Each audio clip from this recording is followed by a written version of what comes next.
टूनी चिड़िया अब बूढ़ी हो चुकी थी। बुढ़ापे के कारण उसे चिंता सताती थी कि उसके बाद राजा या रानी किसे बनाया जाए। इसलिए एक दिन उसने अपने चारों बेटों और एक बेटी टुनटुनी चिड़िया को अपने पास बुलाया। बच्चों, मरने से पहले मैं अपने राज्य की डोर तुम्हारे हाथों में सौंपना चाहती हूँ, मगर दुविधा ये है कि मैं तुम पांचों में से राजा या रानी किसे बनाऊं। लेकिन मैंने सोचा है जो बच्चा सबसे ज्यादा अक्लमंद होगा वही अगला राजा या रानी बनेगा। हाँ माताश्री, मगर हम पांचों में से सबसे अक्लमंद कौन है ये कैसे पता चलेगा? इसका हल है मेरे पास। तुम पांचों को एक जंगल का दौरा करके पक्षियों को मिलके उनके सुख दुख का हाल जानना होगा और तो और उनकी सुविधा के लिए सुझाव देने होंगे। जो बच्चा सबसे अच्छा सुझाव देगा वही राजगद्दी का अगला वारिस होगा। मगर मुझे मंजूर नहीं है माँ। रानी टूनी की शर्त 4 पुत्रों को मंजूर थी, मगर पुत्री टुनटुनी को मंजूर नहीं थी। क्या मैं पूछ सकती हूँ ये शर्त तुम्हें आखिर क्यों मंजूर नहीं है? माँ, मैं आपकी सबसे छोटी पुत्री हूँ, मुझे रानी नहीं बनना है, मैं आपकी सेवा करना चाहती हूँ।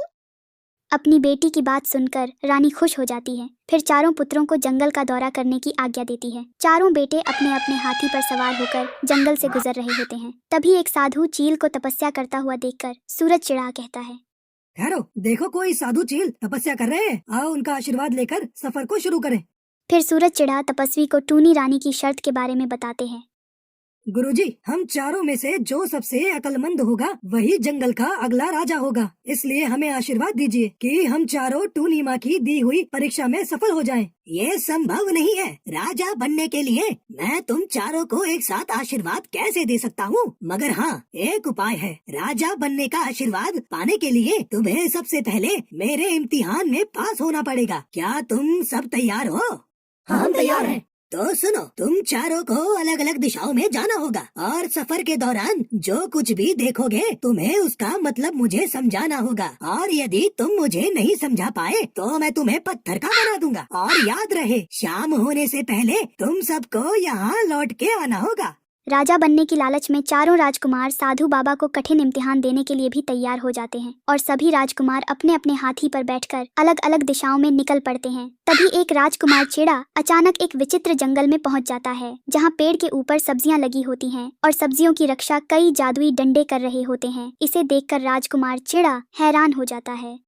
अरे ये कैसा जंगल है? पेड़ पे सब्जियां उगी हैं और उनकी रखवाली डंडे कर रहे हैं। इसी बात को सोचता हुआ राजकुमार चिड़ा आगे बढ़ जाता है। राजकुमार को घूमते घूमते काफी समय हो जाता है और कुछ ही देर में शाम हो जाती है। साधु बाबा ने कहा था कि शाम होने से पहले मुझे लौट आना है, अब मुझे वापस चलना चाहिए। ये सोचकर राजकुमार चिड़ा वापस चल देता है। चलते चलते राजकुमार फिर उसी विचित्र जगह पर पहुंच जाता है, जहां पेड़ पर सब्जियां उगी रहती है और उनकी रक्षा डंडे कर रहे होते हैं। आखिर ये क्या हो रहा है? जो डंडे सब्जियों की रखवाली कर रहे थे, अब वही डंडे हंसिया बनकर सब्जियों को काट रहे हैं। मुझे तो कुछ समझ में नहीं आ रहा है। यही सोचते हुए राजकुमार साधु चील के पास पहुंच जाता है। आओ राजकुमार, कहो तुमने जंगल में क्या देखा और जो देखा उसका क्या मतलब है? बाबा, जाते समय मैंने देखा कि जंगल में पेड़ के ऊपर सब्जियां उगी थी और उनकी रक्षा डंडे कर रहे थे, और आते समय देखा कि जो डंडे सब्जियों की रक्षा कर रहे थे वही डंडे हंसिया बनकर उन्हें काट रहे थे। हाँ, तो इसका क्या मतलब हुआ? ये सब देखकर तुम्हें क्या समझ में आया? मुझे माफ कर दीजिए चील बाबा, ये सब देखकर मुझे कुछ भी समझ में नहीं आया। यदि तुम्हें कुछ भी समझ में नहीं आया है तो मेरी शर्त के अनुसार अब तुम्हें पत्थर की मूर्त बनना होगा। इतना कहकर साधु चील उसे पत्थर की मूर्ति बना देता है। साधु बाबा की चुनौती स्वीकार करके जब चारों भाई अलग अलग दिशा में गए थे तो किसी ने भी सही उत्तर नहीं दिया। इसलिए साधु चील ने शर्त के मुताबिक उन चारों बेटों को पत्थर की मूर्ति बना दिया। दूसरी ओर रात बीत जाने के बाद भी चारों पुत्रों के वापस न आने पर टूनी रानी बहुत चिंतित हो जाती है। अगले दिन वो अपनी सबसे छोटी बेटी टुनटुनी चिड़िया से कहती है, टुनटुनी, तुम्हारे चारों बड़े भाई कल से जंगल का दौरा करने गए हैं, मगर अब तक वापस लौटकर नहीं आए हैं। मुझे उनकी चिंता हो रही है। आप चिंता ना करें माँ, मैं अभी उन्हें ढूंढने जाती हूँ और वादा करती हूँ कि उन्हें लेकर ही आऊंगी। टुनटुनी चिड़िया हाथी पर सवार होकर अपने भाइयों को ढूंढने निकल पड़ती है। कई घंटे ढूंढने के बाद आखिर वो साधु चील बाबा के पास पहुंच जाती है। अरे, ये पत्थर की मूर्तियाँ तो हूबहू मेरे भाइयों जैसी हैं। साधु बाबा को मेरा नमस्ते। बाबा, ये पत्थर के पुतले हूबहू मेरे भाइयों जैसे ही हैं। क्या मैं इनके बारे में कुछ जान सकती हूँ? हाँ बेटी, तेरे चारों भाइयों को मैंने ही पत्थर की मूर्ति बना दिया है।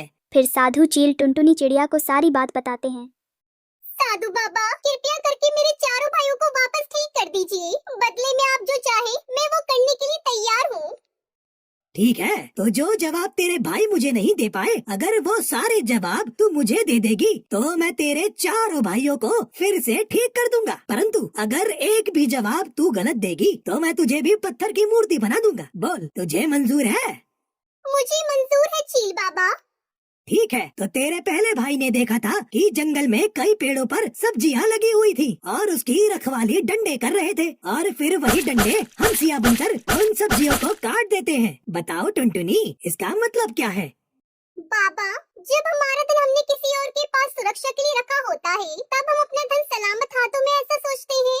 मगर जब धन लेने वाले के मन में लालच जागता है, तब वही इंसान हमारा धन हड़प लेता है। वो दृश्य ये कहना चाहता है कि लालच बुरी बला है। टुनटुनी चिड़िया का जवाब सुनकर साधु चील खुश हो जाते हैं। तथास्तु। साधु चील के तथास्तु कहते ही राजकुमार चिड़ा पूरी तरह ठीक हो जाता है। फिर साधु चील दूसरे चीड़े की कहानी सुनाते हैं। तेरा दूसरा भाई जब गांव से गुजर रहा होता है, तब वो देखता है कि एक ताजा जन्मे हुए बछड़े के थन से उसकी माँ दूध पी रही है। बताओ, इसका क्या मतलब है? संतान बुढ़ापे की लाठी होते हैं। अगर उन्हें अच्छे संस्कार दिए जाए तो बुढ़ापे में वही हमारा सहारा बन सकते हैं। अर्थात जो दोगे वही पाओगे।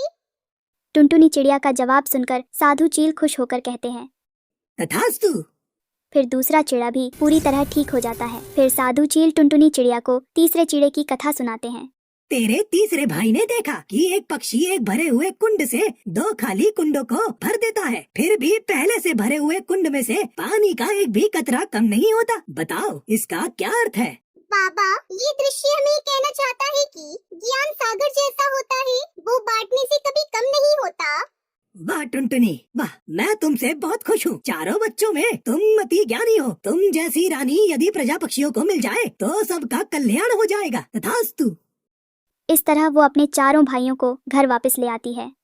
माँ, हम पांचों में से सबसे अधिक अक्लमंद हमारी छोटी बहन टुनटुनी चिड़िया है। आपके बाद रानी बनने के लायक वही है। हम सब भाइयों की इच्छा है कि आप टुनटुनी चिड़िया को ही रानी बनाएं। फिर चारों भाइयों ने साधु बाबा वाली अपनी अपनी कहानी रानी टूनी चिड़िया को सुनाई। टूनी चिड़िया अपनी छोटी बेटी की अक्लमंदी की कथा सुनकर बहुत खुश हुई और उसे ही अपने जंगल की अगली रानी घोषित किया।